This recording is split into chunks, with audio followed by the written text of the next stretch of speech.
Hello everyone, welcome back to my channel. So, mo na ni nanay naabot na parcel. Hi guys! So ito po ipapakita ko po sa inyo yung aming na-order for chandelier sa bar counter that we order in through TikTok for only around 799 plus the lights since that it's separated. Enjoy watching! So, mo na siya itong nagtaod sa mo ang chandelier for the bar counter. So, ni-help po akong bana kay actually sweet pa siya sa mga wiring nagagmay o diba? Perfect.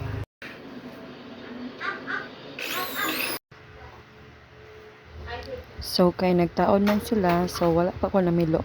Wala siya.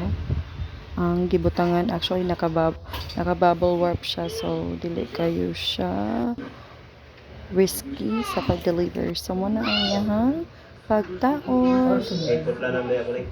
So, pagpataod og apilang wiring and switches, nagbayad mi around like 2,000 pesos. So, muna siya, o, diba? Muna ang butanganan sa iyahang suga. Muna yung butanganan for the crystal. Nalay isa na nabuak actually, I think sa pag-deliver ni. Pero so far, pangitaan man og pamaagi sa okera.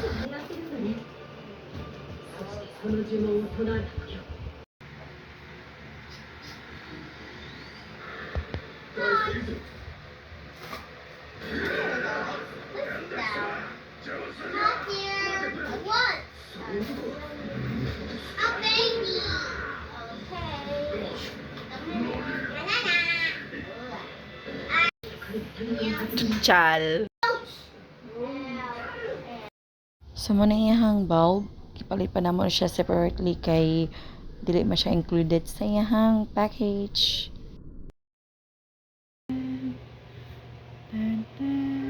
Charan! Nataod na siya.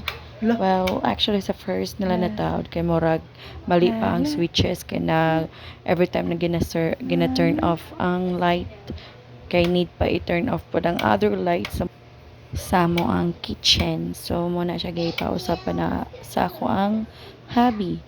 So muna siya yung itsura sa bar counter. Wala pa na hapse mo ang bar counter since kay wala pa na human namong balay actually, including among kitchen. So messy pa. Ayan. So sa mga sumusunod, amo nang ipakita ang iyahang outcome. Gitry pa na ko ni actually dili pa ni siya mao. Nada ni siya 3 colors. Well, matching ra po siya sa mo ang table and sa mo ang kitchen kay gold akong gipili. So very nice lang siya guys. Ideal kaayo. Diba? Very aesthetic. So, muna siya sa layo.